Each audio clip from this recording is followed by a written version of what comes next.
खण्डमण्डलाकारं व्याप्तं येन चराचरं तत्पदं दर्शितं येन तस्मै श्रीगुरुवे नमः। शङ्करं शङ्कराचार्यं केशवं बादरायणं शूद्रभाषकृतो वन्दे भगवन्तौ पुनः पुनः। ईश्वरो गुरुरात्मीति मूर्तिभेदविभागिनि व्योमवद्यात्मदेहाय दक्षिणामूर्तये नमः।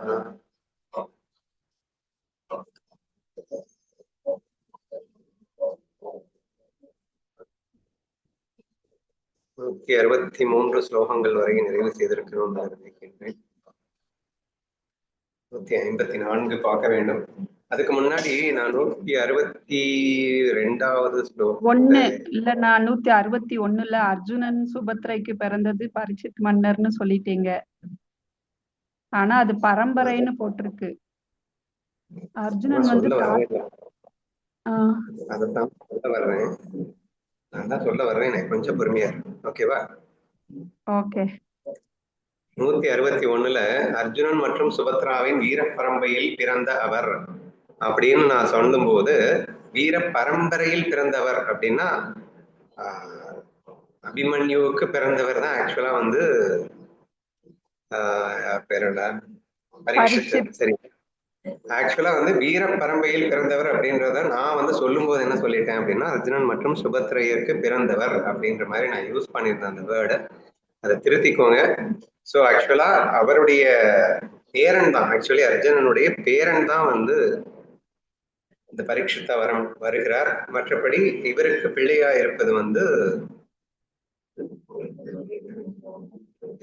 அபிமன்யு. ஸோ அதை மட்டும் கொஞ்சம் திருத்திக்கோங்க. அதுக்கப்புறம் 62ல அஸ்வத்தாமனின் கொடியாஸ்திரம் கூட கருவில் இருந்த அவரை தீண்ட முடியவில்லை. அத்தகைய தெய்வீக அதிகாரத்தின் முழுமையை விவரிக்க யாரால் முடியும் அப்படின்னு பார்த்தோம். 63ல கற்பைக்குள் அவரது ஒவ்வொரு அங்கத்தையும் பகவான் காத்ததால் அவருக்கு பரீட்சித்து என்று பெயர் வந்தது. அவரது நிலையும் பெருமையும் அளவிட முடியாத ஆழம் கொண்டவை அப்படிங்கிற வரைக்கும் நம்ம பார்த்தோம். ஸோ இன்னைக்கு 164ல இருந்து கண்டினியூ பண்ணி அந்த ஸ்டோரிஸ் அப்படியே நம்ம வந்து கொஞ்சம் சீக்கிரமாவே பார்த்துடலாம். The son of Abhimanyu, Parikshit, purified the entire earth upon his birth. Through him, the fame of the Bhagavad spread across the 3 worlds. இந்த அபிமன்யுவின் மகனாகத்தான் இந்த பரீட்சித்து பிறக்கின்றார். பிறந்த உடனேயே பூமி முழுவதையும் தூய்மைப்படுத்தினார் அப்படின்னு வந்திருக்கு. அதை எப்படி பிறந்த உடனே அவர் தூய்மைப்படுத்தினார் அப்படின்னு எல்லாம் வந்து நீங்க கேட்கணும்னு அவசியம் இல்லை. உண்டான விளக்கத்தை அவரே சொல்றார். அவர் மூலமாகவே பாகவதத்தின் புகழ் 3 உலகங்களில் பரையுது. இப்போ பாகவதத்தை கேட்டாலே நம்ம சுத்திகரிக்கப்படுவோம், பியூரிஃபை ஆயிடுவோம். நான் ஆரம்பத்துல வந்து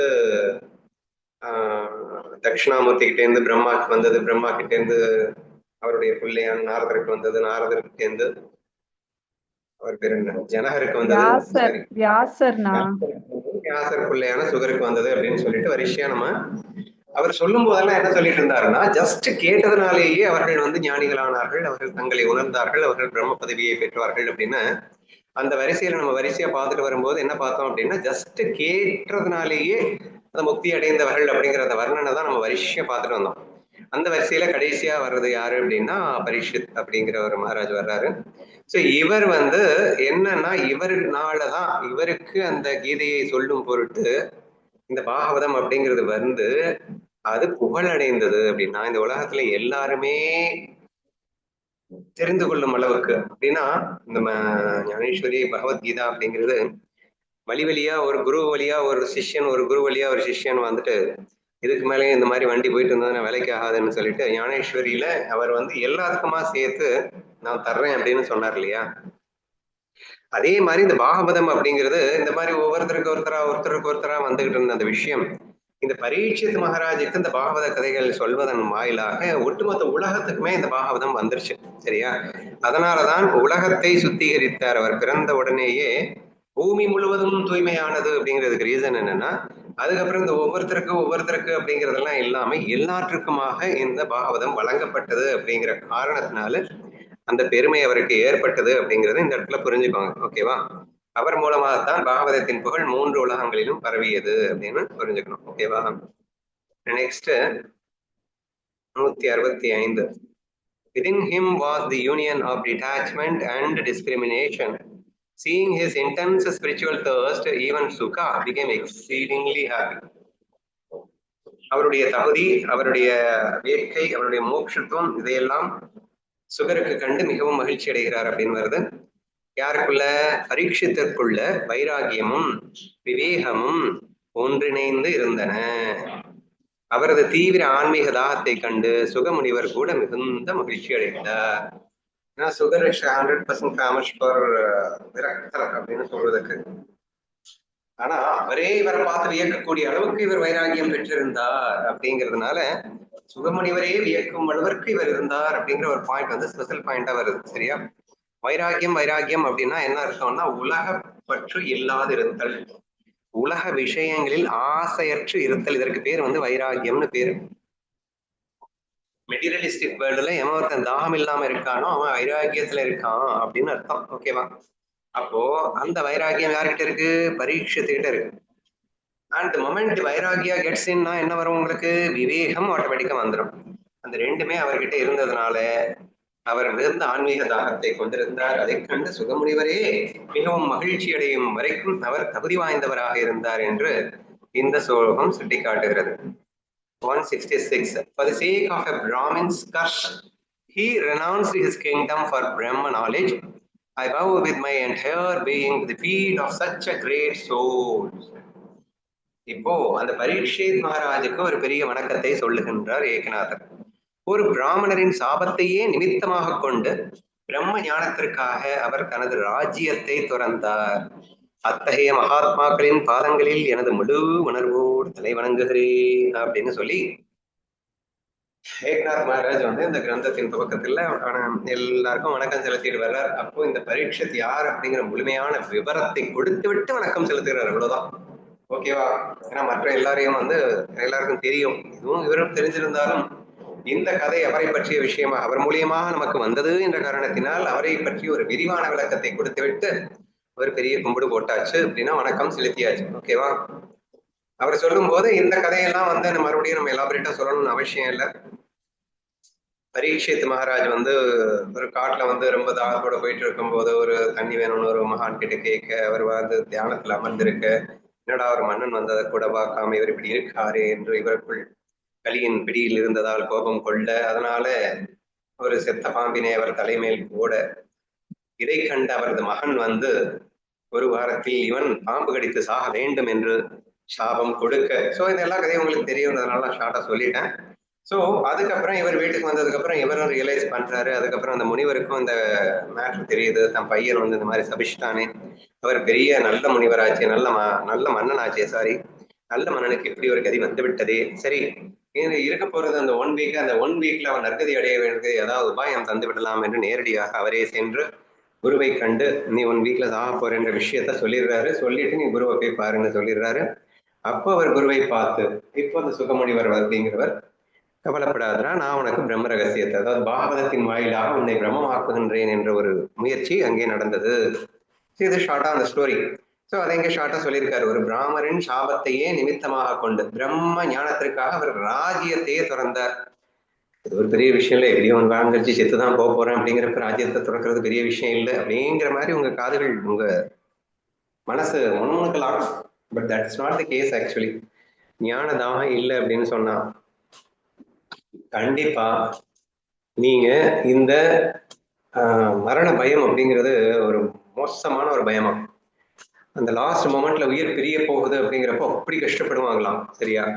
அப்போ இப்போ 1 வாரமும் இவர் துன்பப்பட்டு கொண்டுதான் இருக்க வேண்டும். நீ வந்து ஆசையில இருந்திருந்தா, ஏன்னா எல்லாத்தையுமே அடைய முடியும். எல்லாத்துக்குமே மூலம் வந்து பாடி தானே. பாடியை விட்டு போயிடுச்சுன்னா அதுக்கப்புறம் ஒண்ணுமே கிடையாது. அப்போ ஆசைகள் இருப்பவனாக இவன் இருந்திருப்பானே ஆனால், வைராகியமும் விவேகம் இல்லாமல் வெறும் ஆசைகள் இருப்பவனாக இவன் இருந்திருப்பானே ஆனால், அந்த 10 நாட்கள் இவனுக்கு பாவதம்ல ஏறவே ஏறாது. பாவத கதையாவது மண்ணாவது இருக்கு, இந்த 10 நாளைக்கு ஒழுங்கா என்னத்தையாவது அனுபவிச்சுட்டு போறேன் என்ற மாதிரி சிந்தனை தான் வரும். ஸோ தேர்ஃபோர் அந்த இடத்துல இந்த 1 வீக் 100% பர்ஃபெக்டா யூட்டிலைஸ் பண்ணணும் அப்படின்னா இந்த ஞானத்தை நம்ம வந்து பாவதன் மூலியமா கத்துக்கிட்டு பிரம்ம ஞானம் அடைய வேண்டும் என்று அவர் தாகம் வருவது இயற்கை தான். ஸோ அதன் விளைவாக, ஏன்னா அந்த விவேகமும் வைராகியமும் இருந்த காரணத்தினால் கண்டிப்பாக அவர் அந்த ராஜ்யத்தை தொடர்ந்து அங்கே செல்ல முடிந்தது அப்படின்னு நீங்க புரிஞ்சுக்கணும். சரியா? ஸோ அந்த மாதிரி ஒரு பெரிய மகாத்மாக்கள் கிடைக்கிறது ரொம்ப கஷ்டம். ஸோ அவருடைய பாதங்களில் எனது முழு உணர்வோடு தலைவணங்குகிறேன். சும்மா நாத்துக்கெல்லாம் தலைவணங்கலையா, ஃபுல் ஹோல் ஹார்டா நான் வந்து அவரை தலைவணங்குகிறேன் என்று ஏகநாதர் சொல்லி இருக்கிறார். 167. A Brahman is even greater than Brahma. This is not just my word. Even Sridhara Swami decorates his heart with the dust of their feet. இந்த கதைகள் எனக்கு தெரியாது, ஜஸ்ட் நம்ம என்ன இருக்கோ அதை மட்டும் படிப்போம். இப்ப பிராமணர்களின் புகழ் பாடப்படுகிறது. அடுத்த சில ஸ்லோகங்களுக்கு பிராமணர் யார், பிராமணரின் புகழ் பாடப்படு வருகிறது. சரியா? இப்போ அந்த பிராமணர் புகழ் பாடும்போது நான் மட்டும்தான் அந்த பிராமணரின் புகழை பாடுறேன்னு நினைச்சிடாதீங்க. ஸ்ரீதர சுவாமிகள் ஏற்கனவே இவரை பத்தி நம்ம பார்த்திருக்கோம். பாகவதத்திற்கு உரை எழுதியவர் ஸ்ரீதர சுவாமிகள் அப்படின்னு சொல்லிட்டு,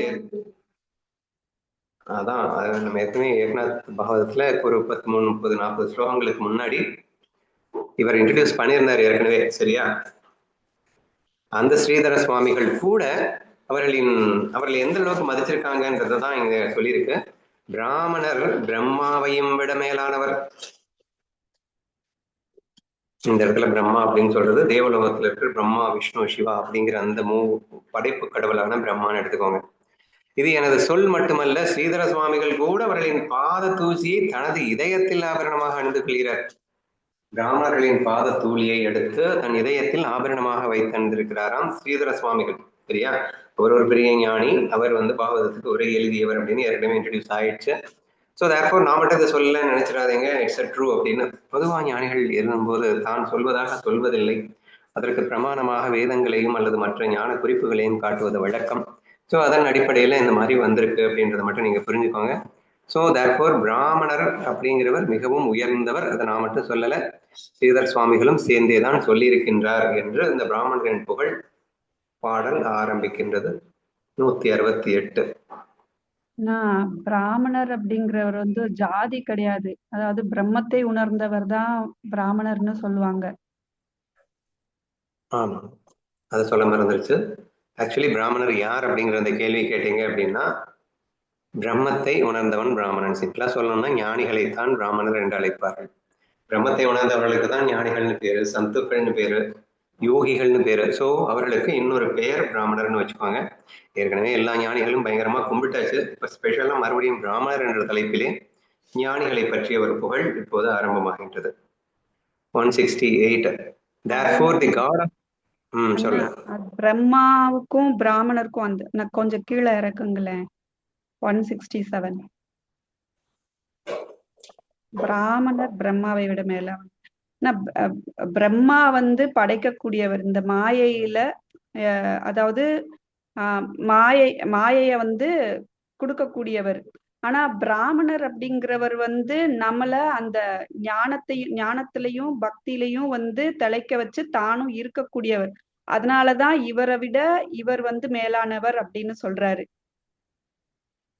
மாயை கடந்தவர் பிராமணரு. பிரம்மா வந்து மாயையை வந்து படைக்கக்கூடிய கடவுள் தானே பிரம்மா. மாயை வந்து கொடுக்கக்கூடிய ஒரு உருவத்தை கொடுப்பாரு. ஆனா பிராமணர் வந்து அப்படி கிடையாது, தானும் உணர்ந்து அந்த நிலைக்குள்ள கொண்டு போக செல்லக்கூடியவர் தான் பிராமணர் அப்படின்னு இந்த இடத்துல உயர்வா பேசுறாருன்னு நினைக்கிறேன். ஓகே, ஆக்சுவலா அத்வைத சித்தாந்தத்துல நம்ம என்ன சொல்லுவோம் அப்படின்னா, பரபிரம்மம், ஈஸ்வர சைத்தன்யம், ஜீவ சைத்தன்யம் மூணா பிரிப்போம். பிரம்ம சைத்தன்யம், ஈஸ்வர சைத்தன்யம் அண்ட் ஜீவ சைத்தன்யம். Even though everything is one and the same. அப்போ இருக்கிறதுலயே வந்து சுத்த சித்து என்று அழைக்கப்படுவது இந்த பிரம்ம சைதன்யம் அப்படின்னு சொல்லுவோம். அதுவே தான் இங்க வந்து ஈஸ்வரனாக இங்க வந்திருக்கிறது அப்படின்னு சொல்லுவோம். சரியா?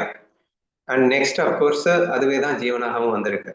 ஆனா இவங்க ரெண்டு பேர் யாரு, ஈஸ்வரன் மற்றும் ஜீவன், இவங்க ரெண்டு பேரும் மாயையின் சம்பந்தத்தில் இருப்பவர்கள்.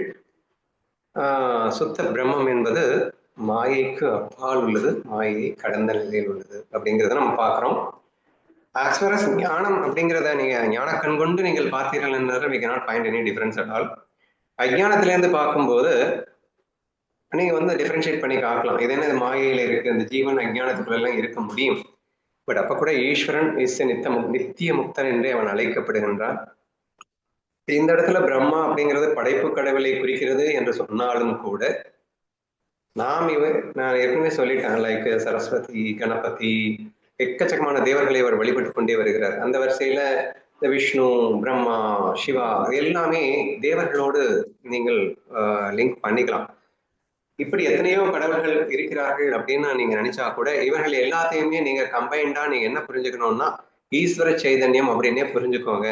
இந்த ஒரே ஈஸ்வர சைதன்யம் இந்த உலகையை நிர்வகிப்பதற்காக பல ஆயிரம் வேஷங்களில் வலம் வந்தான்.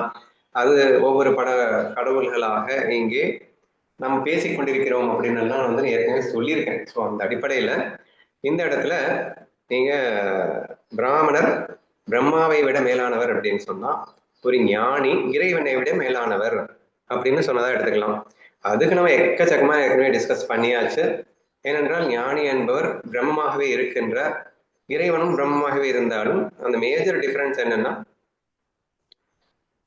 ஜீவனோடு ஜீவனாக உருக்கொண்டு இங்கே ஒரு பிரம்மஸ்வரூபமே ஒரு குருவாக ஒரு வளம் வந்து ஞானியாக வளம் வந்து இங்கே பலருக்கு பிரம்மஞானத்தை அளித்து கொண்டிருக்கிறது அப்படிங்கிறது குருவுடைய ஸ்பெஷாலிட்டின்னு சொல்லணும். இல்லை அந்த இறைவனாகவே இருந்தாலும் இறைவனை யாரால் காட்டி கொடுக்க முடியும்னா அது குருவால மட்டும்தான் காட்டி கொடுக்க முடியும்னு சொன்னோம். நேற்று கூட நாங்கள் ஒரு பிரவச்சனம் போயிருந்த போது அதனுடைய அபங்கம் ஸ்பெஷாலிட்டி என்னன்னா இறையருளை பெற வேண்டும் என்றால் ஞானிகளின் குருவின் கால்களை பிடித்துக்கொள் அப்படிங்கிற மாதிரி வருது.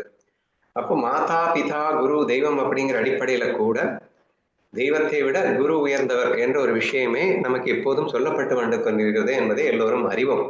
ஸோ அந்த அடிப்படையில இங்கே இந்த பிராமணர் என்பவர் ஒரு குருவாக அல்லது ஒரு ஞானியாக எடுத்துக்கொண்டால், பிரம்மா என்பதை ஈஸ்வரனாக எடுத்துக்கொண்டால் எப்போதும் வழக்கமாக சொல்வதுதான் இங்கே குரு இறைவனை விட மேலானவர் என்று சொல்லும் அந்த வகையிலே கூட புரிந்து கொள்ளலாம்.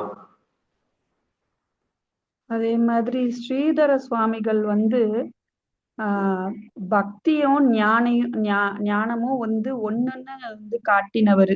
பாகவதம், வேதங்கள், புராணங்கள் இதெல்லாமே பல உபனிஷத்துக்கள் இதெல்லாமே கற்று தேர்ந்தவர். பாகவத புராணங்களுக்கு இம்பார்ட்டன்ஸ் கொடுத்து இவர் விளக்கம் எல்லாம் கொடுத்தவர்னு நான் கேள்விப்பட்டிருக்கேன்.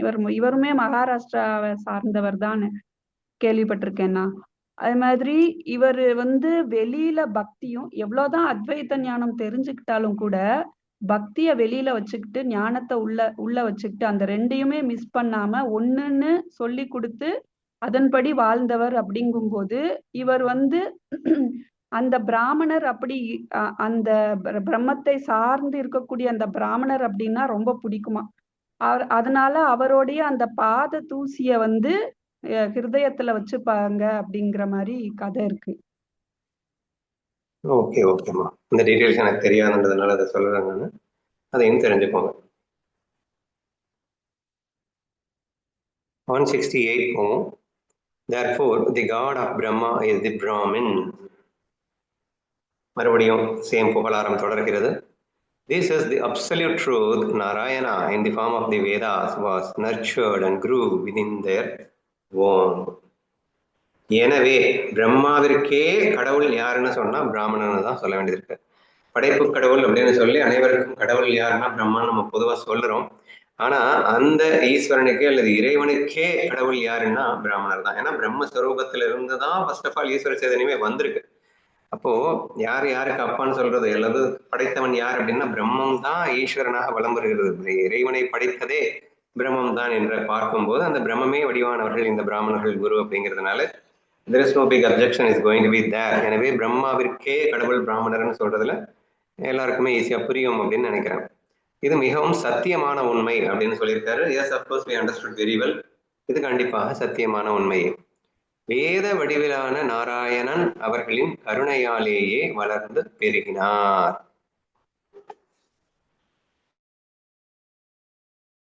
இந்த வேதம் அப்படிங்கிறதே இறைவனுடைய இன்னொரு ஃபார்ம், சரியா?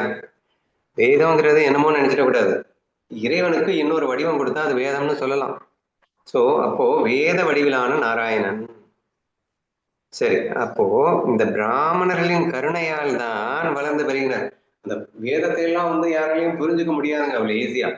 பட் இந்த குருமார்கள் நமக்கு வந்துதான் அந்த வேதத்தை எல்லாம் நமக்கு எல்லாருக்கும் புரிய வைக்கக்கூடிய ஒரு நல்ல விஷயத்தை அப்படிங்கிறதுனால அப்ப அந்த வேத வடிவிலான நாராயணனே அவர்களின்னா பிராமணர்களின் அப்படின்னு புரிஞ்சுக்கணும். கருணையாலேயே வளர்ந்து பெருகினார். வேதமே இந்த ஞானிகளால் தான், குருமார்களால் தான் புகழடைகிறது அப்படிங்கிற மாதிரி இங்கே ஏக்நாத் பகவான் சொல்லியிருக்கிறார்.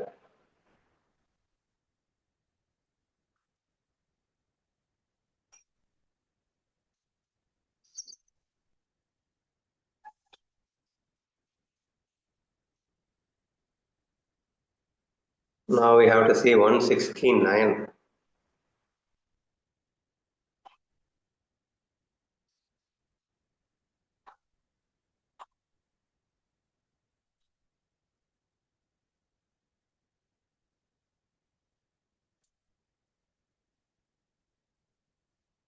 ஒன் 169 என்ன சொல்றாருன்னு பார்க்கலாம். Therefore, Brahmins are the gods on earth. Bhudevi.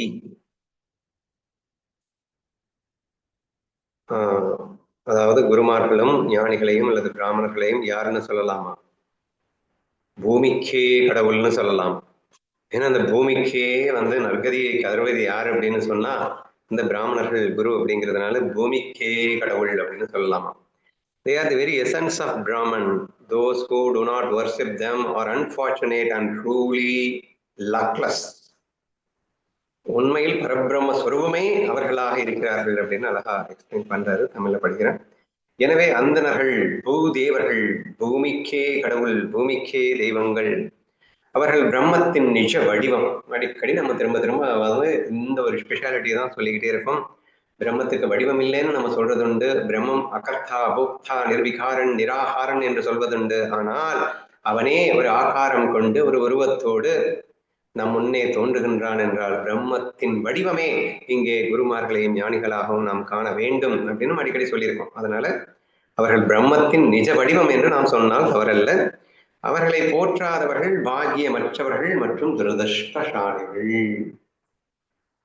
அந்த மாதிரி மகான்களையும் ஞானிகளையும் நாம் எப்போதும் போற்றிக் கொண்டே இருக்க வேண்டும். அவர்களுடைய புகழ்களை பாடிக்கொண்டே இருக்க வேண்டும். அவர்களை கண்டு மெய் சிலிர்த்துக் கொண்டே இருக்க வேண்டும். இதெல்லாம் நீ பண்ணல அப்படின்னு சொன்னா யூ ஆர் சோ அன்லக்கி அப்படிங்கிற ஒரு வேர்டிங்கே யூஸ் பண்ணியிருக்காரு. சரியா? யாரெல்லாம் ரொம்ப ரொம்ப பெரிய அன்லக்கின்னா என்ன சொல்றது? துரதிருஷ்டசாலிகள். கரெக்ட். ஸோ யாரெல்லாம் துரதிருஷ்டசாலிகளோ அவங்கள் தான் வந்து இவர்களின் புகழை பாடாமல் இருப்பார்கள். Otherwise they keep singing the ஞானிகளை புகழ் பாடிக்கொண்டே தான் இருப்பார்கள். அப்ப நீ அதிர்ஷ்டசாலின்னா நீ வந்து பாடிக்கிட்டே இருக்கணும். அல்லது நீ அதிர்ஷ்டசாலி ஆகணும்னா நீ பாட ஆரம்பிச்சிரு அப்படின்னு புரிஞ்சுக்கோங்க. So it is very easy to understand. கண்டிப்பா ஞானிகளை பூதேவர்கள் என்று சொல்வது தவறல்ல. ஏன்னா பூமியை காத்தவர்களே, பூமியில் உள்ள மக்களை காப்பவர்களே சந்தோஷமாக வாழ்றது தானே உண்மையிலே வாழ்றது. ஸோ அப்படி சந்தோஷமா வாழ வைக்கிறவர்களே அந்த பூதேவர்களான அந்த இந்தனர்கள் அல்லது ஞானிகள் அப்படின்றத புரிஞ்சுக்கணும். அவர்கள் பிரம்மத்தின் நிஜ வடிவம் அப்படின்னு நான் அடிக்கடி சொல்லிட்டு இருக்கேன். எல்லா ஞானேஸ்வரியிலேருந்து எல்லாருமே சொல்லக்கூடிய ஒரு விஷயம் அதுதான். இப்போ மெயினா வந்து நான் அவரை வந்து போற்றுகிறேன் அப்படிங்கிறத விட போற்றித்தான் ஆகணும்.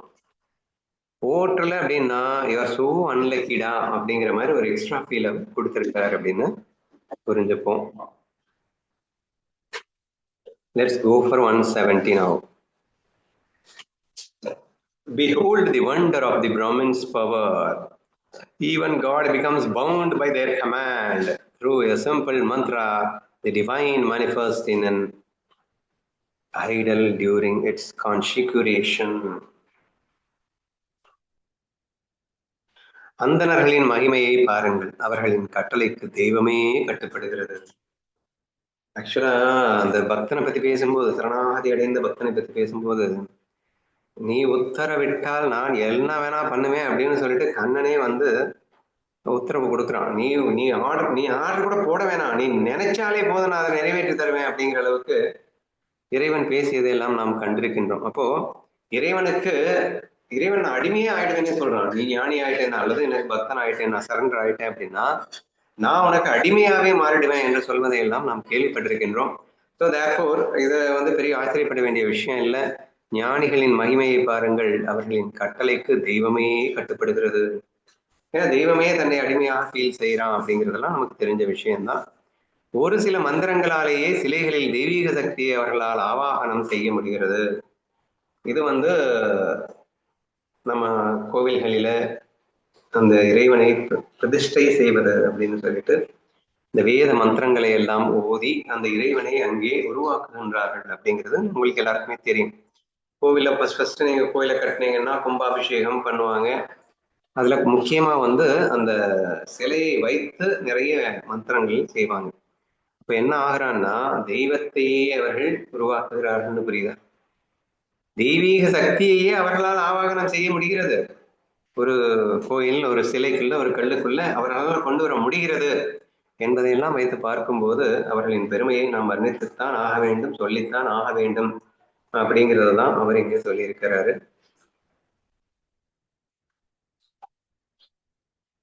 171. Then the saints said, "What more is there to see? Your prizes are filled with pure emotion, extracting new spiritual truths every day with simple and beautiful language." சரி, இப்போ இந்த 171வது ஸ்லோகத்திலிருந்து அடுத்த 3-4 ஸ்லோகங்களுக்கு நம்ம ஞானேஸ்வரியில ஸ்ரோத்தாக்கள் அப்படின்னு ஒரு வேர்டு யூஸ் பண்ணியிருப்பாங்க. அது யாருன்னா சாதுக்கள் அல்லது கேட்கிறவங்க. சரியா? இந்த பாகவத கதையை கேட்கறதுக்காக இப்போ ஏக்நாத் பகவானுக்கு முன்னாடி நிறைய சாதுக்கள் அமர்ந்திருக்கிறார்கள். அந்த சாதுக்கள் வந்து இவ்வளவு நேரம் பேசினதெல்லாம் கேட்டுட்டு அவர்கள் இப்போது ஏக்நாத்திடம் சொல்லுவதை நீங்கள் கவனிக்க வேண்டும். சரியா? அப்போது சாதுக்கள் கூறினார்கள் என்னென்ன? இன்னும் என்ன பார்க்க வேண்டும்? உனது துதிகளிலே தூய பக்தி நிறைந்துள்ளது. அவர் பேசிக்கிட்டே போறாருல. சோ எனக்கு ரொம்ப சந்தோஷமா இருக்கு. இன்னும் நீ பேசணும்னு அவசியமே இல்லை. ஏன்னா இவ்வளவு நேரம் பேசினதுலேயே உன்னுடைய பக்தியை கண்டு மெய்சிலிர்த்து போகணும் அப்படின்னு சொல்லிட்டு போதுண்டா கதைக்கு போ அப்படின்னு சொல்ல வர்றாங்கன்னு நினைக்கிறேன். சோ இன்னும் என்ன பார்க்க வேண்டும்? உனது துதிகளில் தூய பக்தி நிறைந்துள்ளது. எளிய சொற்களில் தினமும் புதிய ஆன்மீக உண்மைகளை வெளிப்படுத்தி கொண்டே இருக்கின்றாய். ஸோ எளிய சொற்களில் ஈஸிலி அண்டர்ஸ்டாண்ட் ஆகக்கூடிய சிம்பிள் வேர்ட்ஸ்ல மிகப்பெரிய ஆன்மீக தத்துவங்களை நீ போற போக்குல அப்படியே சொல்லிட்டு போயிட்டே இருக்க. எனக்கு கவனிச்சீங்கன்னா பாகவதத்துல முன்னுரையிலேயே எக்ஸ்ட்ரீம் அத்வைத சித்தாந்தங்கள் பல ஸ்லோகங்கள்ல வெளிப்படுத்தி ஆகிவிட்டது. சரியா? அப்ப அந்த ரகசியங்களை எல்லாம் போற போக்குல ஜஸ்ட் நீ தூவிக்கிட்டே போயிட்டே இருக்கியே. உனது துதிகளில் தூய பக்தி நிறைந்துள்ளது. எளிய சொற்களில் தினமும் புதிய ஆன்மீக உண்மைகளை வெளிப்படுத்திக் கொண்டே இருக்கின்றாய் என்று இந்த கிரந்தத்தை கேட்டுக்கொண்டிருக்கின்ற சாதுக்கள் வந்து ஏக்நாத்திடம் பேசுவதாக இந்த ஸ்லோகம் அமைந்திருக்கின்றது. Now we go to 172. Lord Ganesha and Goddess Saraswati are seated in this assembly of knowledge. In the same way, you have praised the saints with a focused and unified mind. இவ்வளவு நேரம் வந்து பிராமணர்கள்லாம் யாரு? ஞானிகள்னு சொன்னோம் இல்லையா? இந்த ஞானிகள் நீ எப்படியெல்லாம் வர்ணிச்ச தெரியுமா அப்படின்னு அந்த சாதுக்கள் கேட்டுட்டு இருக்காங்களே, அவங்கதான் மறுபடியும் பேசுறாங்க. இந்த ஞான சபையில் விநாயகரும் சரஸ்வதி தேவியும் வீற்றிருக்கிறார்கள். அதே போல நீயும் ஒருமுகப்பட்ட மனதுடன் சாதுக்களை போற்றி பாடுகிறாய். ஞான சபைன்னா இப்ப ஏற்கனவே இந்த புக் எழுத போறாரு, சாதுக்கள் இதை கேட்க போறாங்க. அந்த சபையில ஏற்கனவே கணபதியையும் நீ சரஸ்வதி தேவியும் நீ வணங்கி அவங்களை கொண்டு வந்து வச்சுட்ட. அது பத்தாது அப்படின்னு சொல்லிட்டு நீ இருக்கிற எல்லா சாதுக்களையும் நீ கொண்டு வருவதற்காக போற்றி பாடி இந்த கிரந்தத்தை அவர்களாலேயே எழுத வைக்க வேண்டும் என்ற தீர்மானத்தோடு இவ்வளவு அழகாக நீ இதுவரை பேசிக் கொண்டிருக்கிறாய் அப்படின்னா, இதுவரைக்கும் இவர் பேசியதை சாதுக்கள் வந்து என்ன ஃபீல் பண்றாங்க அப்படிங்கிறத சொல்லியிருக்கிறார். 173. Then you spoke of your lineage and family deity. By merely listening to those stories, the anxieties of the mind are completely forgotten. சொல்லிட்டு இருந்தாங்க. எடுத்த உடனே கணபதியை புகழ்ந்தாரு, சரஸ்வதியை புகழ்ந்தாரு, அப்புறம் ஞானிகளை புகழ்ந்தாரு அப்படின்னு வரிசையா வந்து அப்புறம் மூதாதையர்கள் ஆன்செஸ்டர்ஸ் அவருடைய மூதாதையர்களை எல்லாம் வந்து கல்வியிருந்தார்.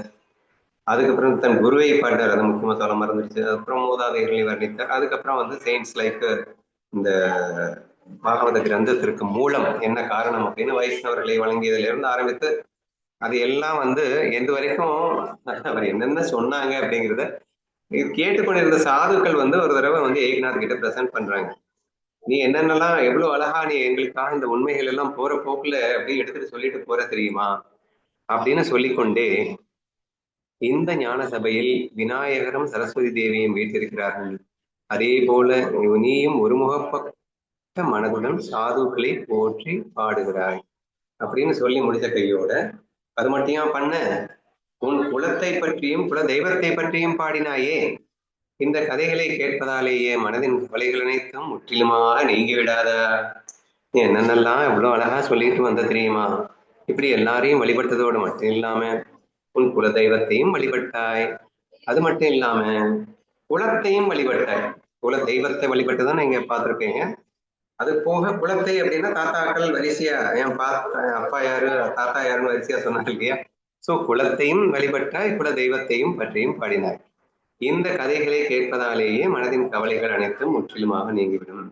சோ இவ்வளவு தூரம் நீ வந்து ப்ரே பண்ணிட்டு நீ இந்த கதையை சொல்ல போற, கண்டிப்பா இந்த கதையை எவன் கேட்டாலும் அவன் சந்தோஷமா மாறிடுவான், அவனுடைய கவலைகள் எல்லாம் ஆட்டோமேட்டிக்காக நீங்கிவிடும் என்று சொல்லி இருக்கிறார். We go for 174 now.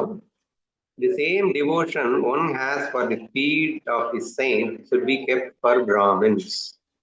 Your speech is blessed, for you have pleased the Guru through your praises. அப்படின்னா, ஒரு மகானின் பாதங்களில் கொள்ளும் அதே பக்தியை அந்தணரிடம் கொள்ள வேண்டும்.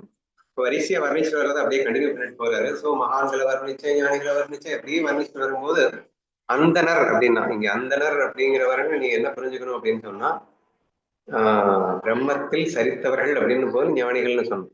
ஞானிகளாகவும் இருந்து அதே சமயத்தில் கோவில்களிலே இந்த புரோகிதர்களாகவும் இருக்கின்றார்கள் அல்லவா, அந்த பிராமணன் எடுத்துக்கணும். ஞானம் ஆகாத பிராமணன் வேணாம், பிராமணன் எடுத்துக்க வேணாம். ஏன்னா பல இடங்கள்ல வந்து இந்த கோவில்ல பிரதிஷ்டை, இறைவனையே பிரதிஷ்டை செய்யும் வல்லவர்களாக இருக்கின்றார்கள்னு சொல்லி எல்லாம் அந்த பிராமணர்களுக்கு புகழாரம் சூட்டி இருக்கின்றார். பொதுவா பிராமணர்னு பேர் வந்ததுக்கு காரணமே அவர்கள் ஞானிகள் என்பதால் தான். ஆட்டோமேட்டிக்கலா அவங்களை புகழ்ந்துதான் ஆகணும். அது மட்டும் இல்லாம ஞானிகளாக இருந்து கொண்டு அந்த தொழிலை செய்யும் காரணத்தினால் அவர்கள் அதையும் கூட பெருமையாகவே இவர் பாடியிருக்கிறதாக நமக்கு தெரிகிறது. அதனால நீ என்னென்னலாம் பண்ண அப்படின்னு சொல்லிட்டு சாதுக்கள் வர்ணித்து கொண்டிருக்கும் அந்த வரிசையிலே நீ என்ன பண்ணனா, ஒரு மகானின் பாதங்களில் கொள்ளும் அதே பக்தி. சோ ஞானிகள் எப்படி எப்படி எல்லாம் வர்ணிச்சுட்டு வந்தியோ, அவர்களை எப்படியெல்லாம் புகழ்ந்தையோ, எப்படியெல்லாம் அவர்களிடம் பக்தி செலுத்தினாயோ, அதே பக்தியை நீ அந்தணர்களுக்கும் செலுத்தினாயப்பா அப்படின்னு. 2-3 ஓவிஸ் ஸ்லோகத்துக்கு முன்னாடி ஃபுல்லா அதுதானே வந்தது. அந்தணர்களிடம் கொள்ள வேண்டும். குருவை துதிப்பதன் மூலம் உன் வாக்கு ஆசீர்வதிக்கப்பட்டு எல்லோரையும் மகிழ்விக்கிறது. அந்தணர்களிடம் கொள்ள வேண்டும் என்று அவருடைய வார்த்தையில வந்தது. சரியா? இப்ப எக்ஸ்ட்ராவா அவங்க என்ன சொல்றாங்கன்னா, குருவை துதிப்பதன் மூலம் உன் வாக்கு ஆசீர்வதப்பட்டு எல்லோரையும் மகிழ்விக்கிறது. குருவையும் துதித்தார். சோ அவர் இதுவரைக்கும் என்னென்னலாம் பண்ணிட்டு இருந்தாருன்ற எக்ஸ்பிளனேஷன்ல நீ குருவையும் துதித்தாய். அதன் விளைவாக உன் வாக்கு முழுமையாக ஆசீர்வதிக்கப்பட்டு கண்டிப்பாக எல்லோரையும் மகிழ்வித்துக் கொண்டிருக்கிறது, இனியும் மகிழ்விக்க போகிறது அப்படிங்கிற மாதிரி அந்த சாதுக்கள் சொல்றாங்க. சரியா? 175. In truth, Lord Janardana is speaking through your mouth. This is the sign we have understood this clearly.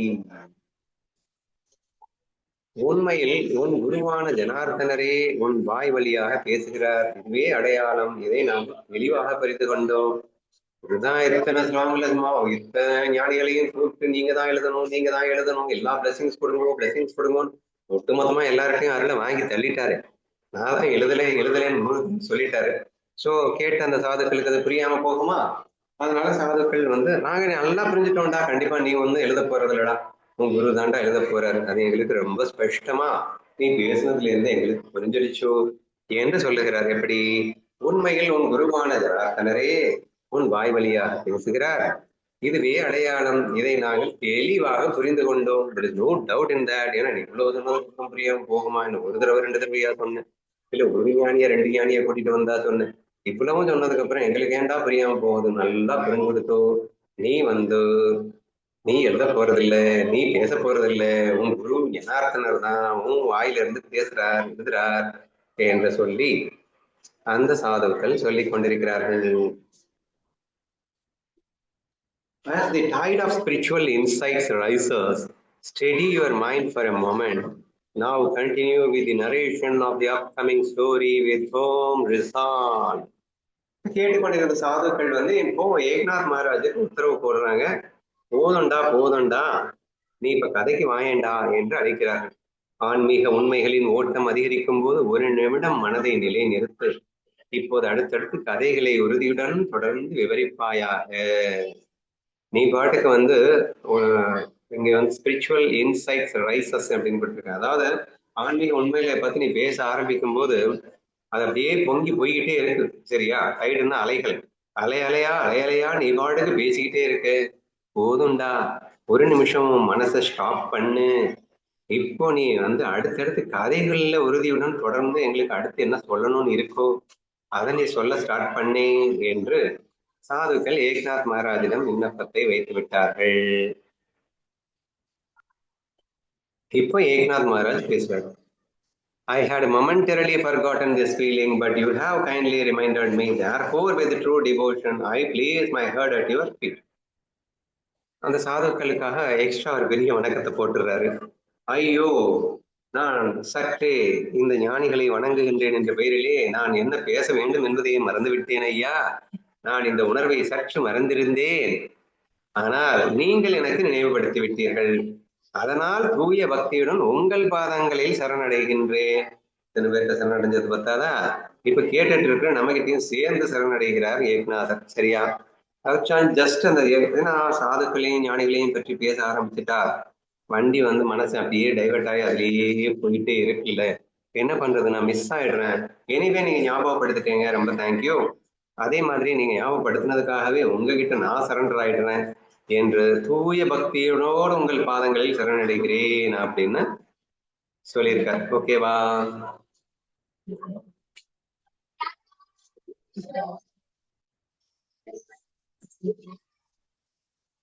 177 அப்புறம்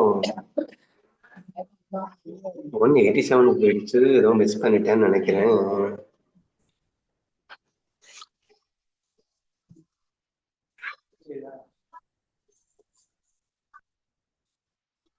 ஒரு 10 ஸ்லோகங்கள் மிஸ் பண்ணிருக்கேன். எப்படி மிஸ் பண்ணேன்னு தெரியலையே.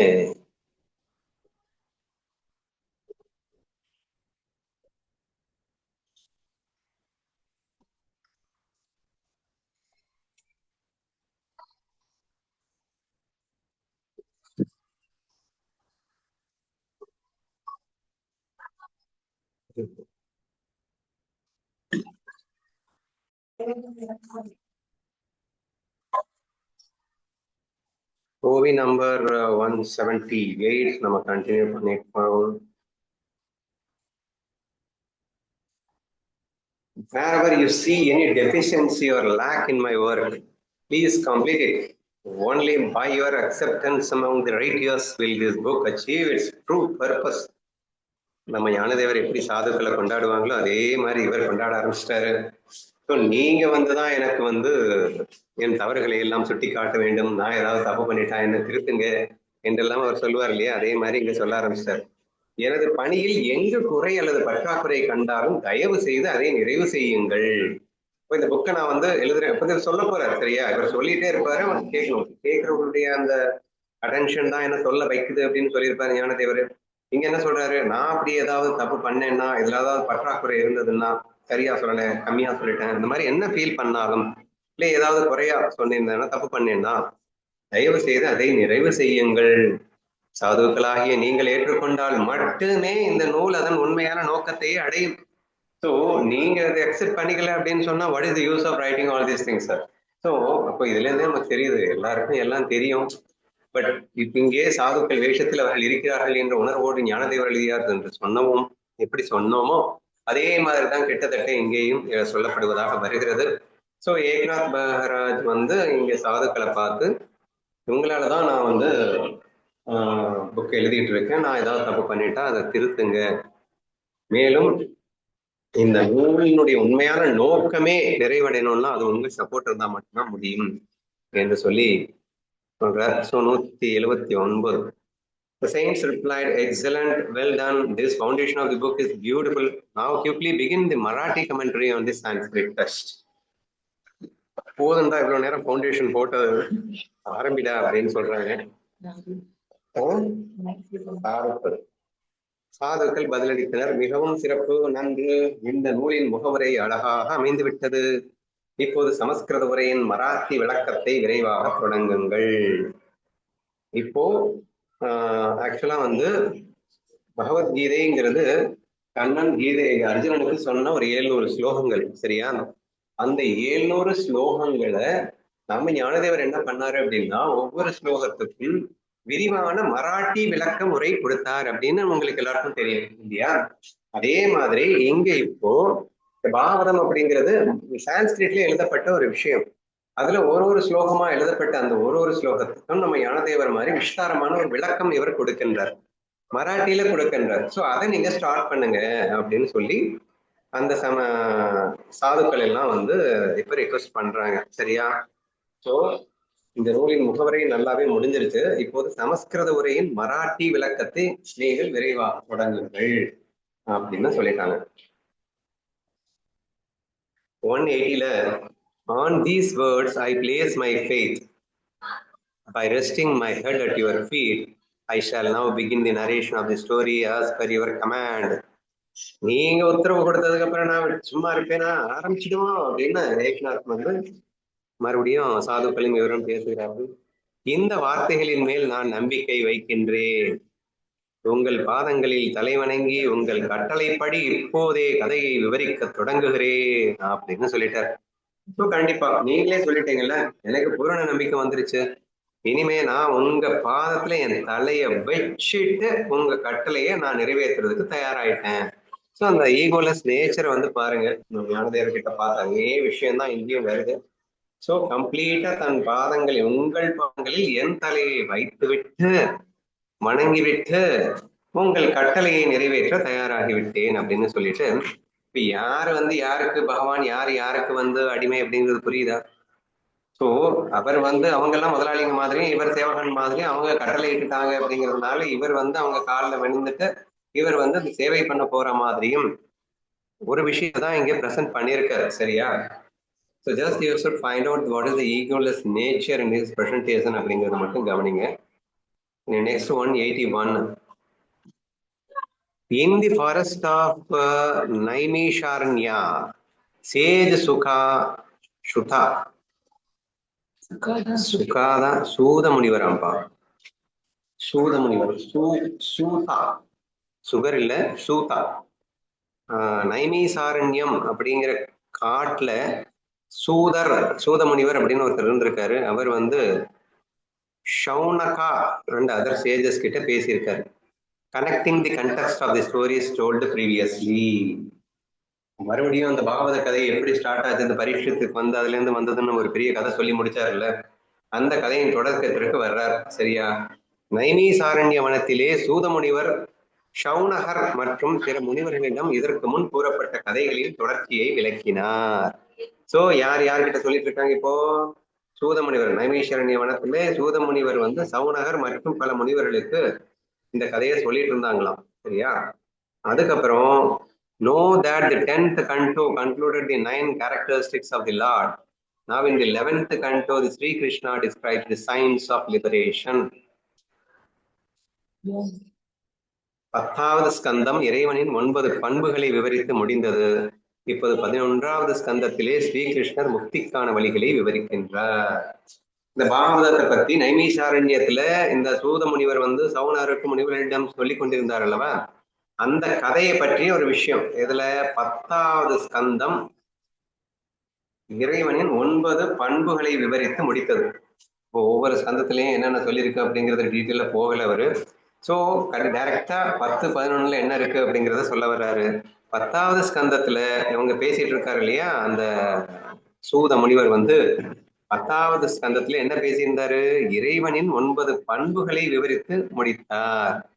இப்போது 11வது ஸ்கந்தத்திலே ஸ்ரீகிருஷ்ணர் முக்திக்கான வழிகளை விவரிக்கின்றார். அந்த பாகவத புஸ்தகத்துல 11வது ஸ்கந்தத்துல ஸ்ரீகிருஷ்ணர் வந்து முக்திக்கான வழிகளை விவரிக்கின்றார் அப்படிங்கிற அந்த சாப்டருக்கு ஸ்ட்ரைட்டாவே ஜம்ப் பண்றாரு. மேபி இவருக்கு ஸ்ட்ரைட்டாவே நமக்கு வந்து தேவை உத்தவ கீதை தானே, அதனால நம்ம மொத்த பகவதத்தையும் படிக்க போறதில்ல. 11வது ஸ்கந்தத்துல இருக்கக்கூடிய கிருஷ்ணர் முக்திக்கான வழிகளை காட்டியிருந்தார் அல்லவா, அதைத்தான் நம்ம படிக்க போறோம். அதனால ஸ்ட்ரெயிட்டாவே அந்த சூத முனிவர் சௌனகருக்கு மற்றவர்களுக்கும் சொல்லிக் கொண்டிருந்த அந்த கதையின் 11வது ஸ்கந்தத்தில் கிருஷ்ணர் முக்திக்கான வழியை காட்டியிருக்கின்றார். அத நான் என்ன செய்ய போறேன்னு அவர் என்ன சொல்றாருன்னு பார்க்கலாம். 183. He who is the full moon in the sky of consciousness, the king of yogic knowledge, the great sage Sukha, began to speak as King Parikshit listened. சிதாகாசத்தில் அறிவு வானத்தில் முழு நிலாவாக விளங்கி வரும் யோக ஞானத்தின் பரஸ்வர குருவான சுக முனிவர் பேசத் தொடக்க பரீட்சித்து மன்னர் அதை கேட்டார். என்னது? கிருஷ்ணர் முக்திக்கான வழிகளை சொல்லிக் கொண்டிருக்கிறார் அல்லவா? அந்த கிருஷ்ணர் முக்திக்கான வழிகளை சொல்லுகின்றதை, கிருஷ்ணர் முக்திக்கான வழிகளை யார்கிட்ட சொல்லுவாரு அப்படின்னா புத்தவர்கிட்ட சொல்லுவாரு. அவர் அந்த சொல்லிட்டு இருக்க அந்த விஷயத்த இப்போ யார்கிட்ட சொல்ல போறாங்க? சுகர் பரீட்சித்துக்கிட்ட சொல்ல போறாங்க. சரியா? சுகர் பரீட்சித்துக்கிட்ட சொல்லியதை நம்ம ஏகநாதன் நம்ம கிட்ட சொல்ல போறாங்க. ஸோ திஸ் இஸ் தி வே நம்ம அண்டர்ஸ்டாண்ட் பண்ணிக்கணும். ஓகேவா? அப்போ சுகரை பற்றி ஒரு புகழாரம் சேர்ந்து வர்ணிக்கின்றார். சுகரை பத்தி வர்ணனை எப்படி இருக்கிறது? சிதாகாசத்தில் அப்படின்னா சித்த ஆகாசத்தில், சித்துனாலே பூரண அறிவுன்னு அர்த்தம், பிரம்ம ஞானம்னு அர்த்தம். அந்த சித்த ஆகாசத்தில் முழு நிலவாக விளங்குபவரும். சிதாகாசம்னா நம்ம வானத்துல நிலவு குட்டியாவும் அரை அறையாவும் முக்காலாவும் பார்த்துருப்பேன். முழுசா இருக்கும்போது எப்படி இருக்கும் அப்படின்றத நீங்களும் பார்த்துருக்கீங்க. அந்த மாதிரி இவர் சித்தின் ஆகாசத்தில் முழு நிலவாக விளங்கி வருவரும் யோக ஞானத்தின் அரசருமான யோகத்திலேயே ரொம்ப ஸ்பெஷலிஸ்ட் இவர் சுகர். சரியா? அப்படிப்பட்ட சுகமுனிவர் பேச தொடங்க பரீட்சித்து மன்னர் கேட்கிறார் அப்படின்னு இந்த ஸ்லோகம் வருகிறது. 184ல then Parikshit said, "O master, for this knowledge I have renounced even water. I have shown me great mercy. You have shown me great mercy. We are blessed by our own good fortune." அப்போ பரீட்சித் மகாராஜ் அந்த சுகமுனிவரை பார்த்து சொல்கிறார், சுவாமி, இந்த ஞானத்திற்காக நான் நீரை கூட திறந்து விட்டேன். பசிதாகம் இல்லாம. அதாவது ஒன்ஸ் நீங்க நீங்க படம் பார்க்கும் போதே உங்களுக்கு பசிதாகம்லாம் பறந்து போயிடும். அப்போ இப்போ நீங்க பேச ஆரம்பிச்சுட்டீங்க, இனி எனக்கு பசிதாகாம எடுக்க போறது இல்லை, நான் நீரை கூட துறக்கின்றேன் அப்படிங்கிறார். சரியா? இந்த ஞானத்திற்காக நான் நீரை கூட திறந்து விட்டேன், நீங்கள் என் மேல் பெரும் கருணை காட்டியுள்ளீர்கள், எங்கள் நல்வினையால் நாங்கள் பாக்கியம் பெற்றோம் அப்படின்னு சொல்லி அவர் மட்டுமா பெற்றிருக்காரு, அவர் சார்பில் நாமெல்லாம் சேர்ந்துதான் பெற்றிருக்கின்றோம் இல்லையா? சுகர் அவருக்கு சொன்னதை இப்ப யாரு நம்ம கேட்டுட்டு இருக்கோம். பரீட்சத்துக்கு கிடைச்ச வாய்ப்பு இப்ப நமக்கு கிடைச்சிருக்கு அப்படிங்கிற ஃபீலிங்குள்ள நீங்க வரணும். சரியா? சோ நீங்க பெரும் கருணை என்மேல் காட்டியுள்ளீர்கள்னு பரீட்சித்து சொல்றார், நம்ம மேல காட்டியிருக்கிறாரு அப்படிங்கிறத இறைவன் நம்மேலும் காட்டிவிட்டான் அப்படிங்கிற ஃபீலிங்கோட இதை கேளுங்க. இது நீங்க செய்த புன்வினையால், நல்வினையால்னா புண்ணியத்தால் அப்படின்னு அர்த்தம். புண்ணியத்தால் நமக்கெல்லாம் கிடைச்சிருக்கு அப்படின்னு ஃபீல் பண்ணிக்கோங்க. 185. Indeed, this is the true story of liberation. Those who desire the state of moksha should place a foot on the head of the mind and enter this listening with deep respect. இப்போ இது நமக்கு qualification. அடுத்து நீங்க கேட்க போற விஷயத்தை என்ன மனோபாவனையில எப்படி கேட்கணும், கெட் ரெடி கெட் செட் அப்படின்னு சொல்லிட்டு நம்மளை தயார்படுத்துகிறார். எப்படி தயார்படுத்துறார்? நிச்சயமாக இது முக்திக்கான உண்மையான கதை. மோட்ச நிலையை விரும்புவோர் மனதை கட்டுப்படுத்தி மிகுந்த மரியாதையுடன் இந்த உபதேசத்தை கேட்க வேண்டும். ஒன் பாயிண்டட் கான்சன்ட்ரேஷனோட மலைவாயும் மனதை எல்லாம் கட்டுப்படுத்தி மோட்ச நிலையை விரும்புகின்றவர்கள் எல்லாம் என்ன செய்யணும்? மோட்ச இச்சை படைத்தவர்கள் எல்லாம் ஃபுல் ஃபோக்கஸ்டா கான்சென்ட்ரேட்டடா மனசை கட்டுப்படுத்தி கொண்டு மரியாதையோட உபதேசத்தை கேட்க வேண்டும். ஏன்னா லிசன் பண்ணும்போது உங்களுக்கு கருத்துக்கு எதெல்லாம் வரலாம், வருது என்ன லூஸ் மாதிரி பேசிட்டு இருக்காருன்னு கேட்கக்கூடாது. ஒழுங்கா உட்காந்து லிசன் பண்ணணும். மரியாதையோட லிசன் பண்ணீங்கன்னா அந்த உபதேசத்தினுடைய சாரம் உங்களுக்கு தெளிவாக புரிவதற்கான வாய்ப்பு இருக்கின்றது அப்படின்னு புரிஞ்சுக்கோங்க. ஓகேவா? சொல்றேன். ஸ்ரீ ராமானந்த சாகருடைய அந்த வீடியோல இந்த பரீட்சித் மன்னர் தன்னுடைய குருவை பார்க்க போகும்போது குரு சுகர் கிட்ட அனுப்பிடுவாரு. அப்போ ஒண்ணு சொல்லி அனுப்புவாரு, நீ மரணத்தை தழுவ போற, தக்ஷன் அப்படிங்கக்கூடிய பாம்பு உன்னைய 7வது நாள் தீண்டிடும், அதனால நீ யாரும் கூட வரப்போறது கிடையாது, உன்னுடைய மனைவியோ பிள்ளையோ யாருமே உன் கூட வரப்போறது கிடையாதுங்கிறத மனசுல நிறுத்திக்கோ. அதை வச்சுட்டு நீ சுகர் கிட்ட போன்னு சொல்லுவார். இன்னொன்னு வந்து ஹரி கீர்த்தனையும் அந்த கிருஷ்ணன் லீலையும் அந்த பாகவத கதைகள் மூலமாவே நீ வந்து சீக்கிரமா மோட்சத்தை அடைஞ்சிருவ அப்படிங்கிறத சொல்லுவாரு. இந்த ஃபர்ஸ்ட் 2 லாக்க தூக்கி விட்டுட்டு அனுப்பிடுவாருண்ணா. இப்ப சுகர் கிட்ட போகும்போது இப்ப இதே வார்த்தை தான் இப்ப சொல்லியிருக்காருல, அந்த படத்துல காட்டின மாதிரி தான் இருக்கு. உட்கார்றதுக்கு முன்னாடியே அவருக்கு முன்னாடி உட்கார்றதுக்கு முன்னாடியே மனசை உன்னுடைய கண்ட்ரோலுக்கு கொண்டு வந்துரு. அப்புறம் பிராணன் வந்து அதுவாவே உன்னுடைய வசம் பட்டுடும். அதுக்கப்புறம் தான் இந்த விஷயத்துக்குள்ள நீ ஆழமா போக முடியுமே தவிர உன்னுடைய உணர்வுகளை வேற எங்கேயாவது செதற விட்டுறாத அப்படின்னு சொல்லிதான் உபதேசத்தையே சுகர் ஆரம்பிப்பாரு. சோ அந்த அளவுக்கு அவர் மரியாதையா உட்கார்ந்தாதான் அந்த மோட்ச நிலையை வந்து அடைய முடியும் அப்படிங்கிறதையும் சேர்த்து சொல்லுவாருண்ணா. அதே மாதிரி இவரும் இங்க சொல்லியிருக்காரு. அது வந்து அவருக்காக சொன்னதா எடுத்துக்காம நமக்காக சொன்னதா எடுத்துக்கிட்டு நம்ம கதை கேட்கணும். ஓகேவா? ஆமாண்ணா. 186. Take your ears inward and offer your very mind to the hearing. Be alert, pay full attention and hold on to the thread of the story sequence. இதுவும் அதுவே. சரியா? அதாவது நம்ம எப்படி எவ்வளவு அட்டென்ஷனோட இந்த கதை கேட்கணும் அப்படிங்கிற விஷயம் தான் இதுவும். உங்கள் காதுகளை உள்நோக்கி செலுத்தி உங்கள் மனதையே செவிமடுக்க அர்ப்பணியுங்கள். காதுகள் எல்லாம் 100% ஃபோக்கஸ்ட் ஆயிடணும். மனசு கம்ப்ளீட்டா கான்சென்ட்ரேட்டட் ஆயிடணும். அதை டோட்டலாவே வந்து கதைக்காக அர்ப்பணிச்சிடும். கண்ணைகளையும் நிறைய ஆசைப்பட்டு இருக்காரு. காலையில என்ன பண்ணலாம், போனாவது வருவானா, ஏதாவது சமைக்கணுமே, இன்னும் நைட்டுக்கு சாப்பிடுறது, இதெல்லாம் யோசிக்காத. கம்ப்ளீட்டா ஃபுல் டிவோஷனோட கதை கேட்கறதுக்கு நீ டிவோட் ஆயிடு. விழிப்புடன் இருங்கள். முழு கவனம் செலுத்தி கதையின் தொடர்ச்சியை பற்றி கேளு. So complete awareness is necessary. Don't divert here and there. Complete கவனம்னா என்ன?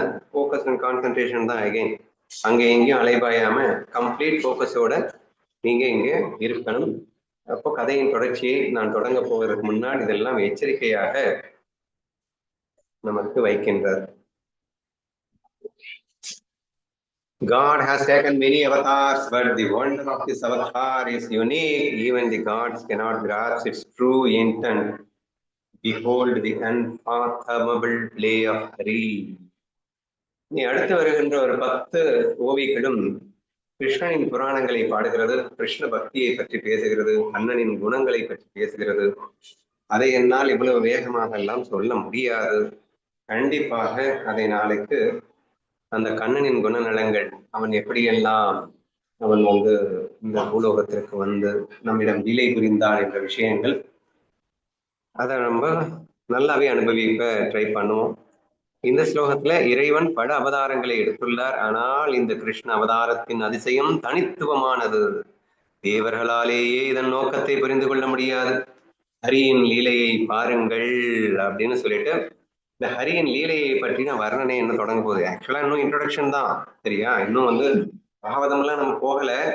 அந்த ஏக்நாத் மகாராஜுக்கு கிருஷ்ணனை பத்தி பேசாம இருக்க முடியல. அந்த கண்ணன் இருக்கிற அவதாரத்திலேயே the best avatar Krishna Avatar.